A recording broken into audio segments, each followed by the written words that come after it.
Formal nang nanumpa si Cotabato City Mayor Bruce Matabalaw bilang miyembro ng Bangsamoro Federalist Party matapos itong magbitiw bilang miyembro ng UBJP. Kasama ng alkalde sa oath-taking ang iba pang local officials ng lungsod sa isinagawang oath-taking ceremony kaninang umaga sa syudad. Ang News Now sa report. Hindi umano naging madali para kay Cotabato City Mayor Bruce Matabalaw ang desisyon na lumipat ng partido. Ito ang sinabi ng alkalde sa kanyang talumpati matapos itong manumpa bilang bagong miyembro ng Bangsamoro Federalist Party o BFP kaninang umaga. Ang desisyon na ito ay hindi naging madali para sa akin. It took me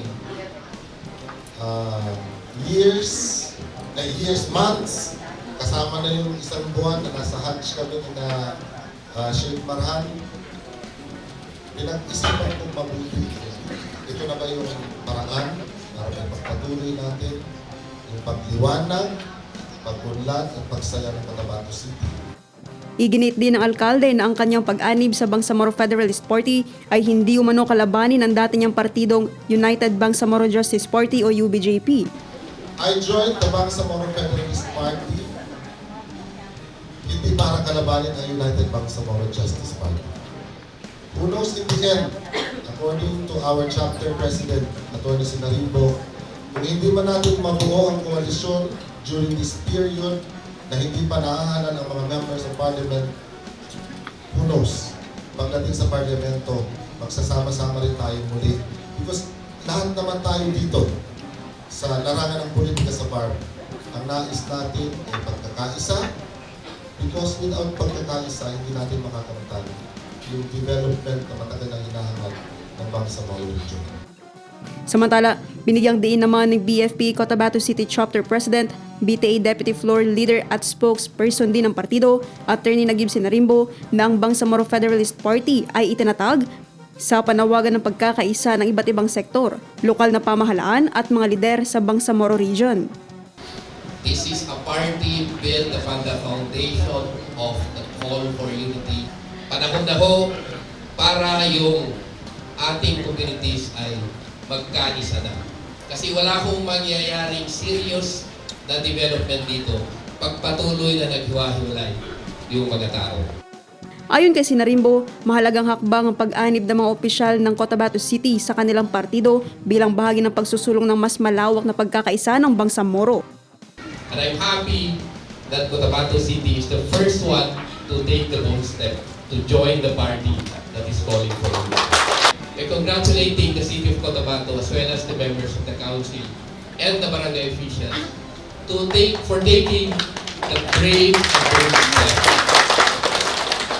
to step forward and join us in the call for unity in the Bangsamoro. Kasama ng alkalde sa panunumpa ang iba pang opisyal ng Cotabato City. I, please state your name. Oh, state your city. Having been appointed as a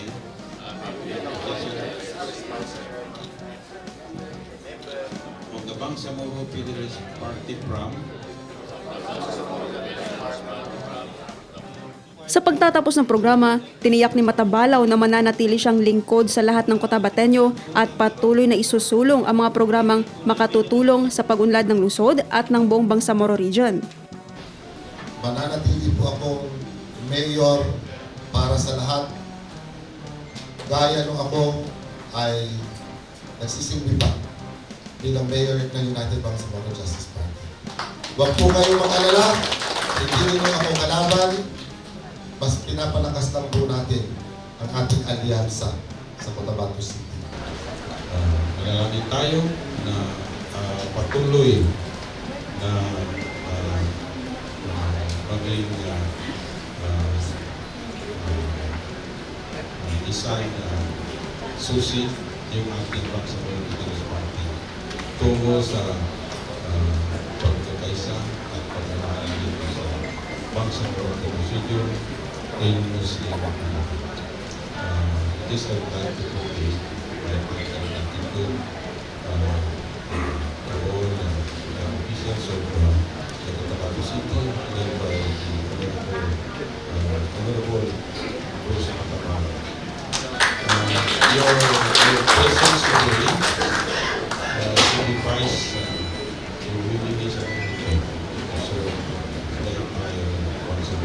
only for the Philippines, but people of Bangsamoro.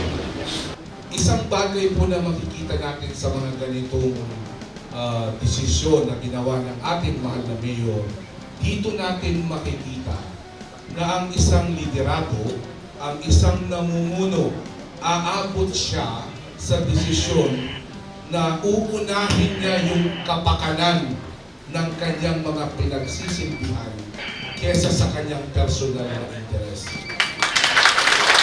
So, nagpapasalamat po tayo kay Mayor Bruce na nakita niya na ang tanging paraan na maipagpapatuloy niya ang maganda niyang pamumuno sa lungsod ng Cotabato na lahat tayo ay nagmamahal is kung ma-preserve ang tinatawag na unity gaya ng sabi ni Atty. Sinarimbo. Naphtali Velarde, iMinds, Philippines.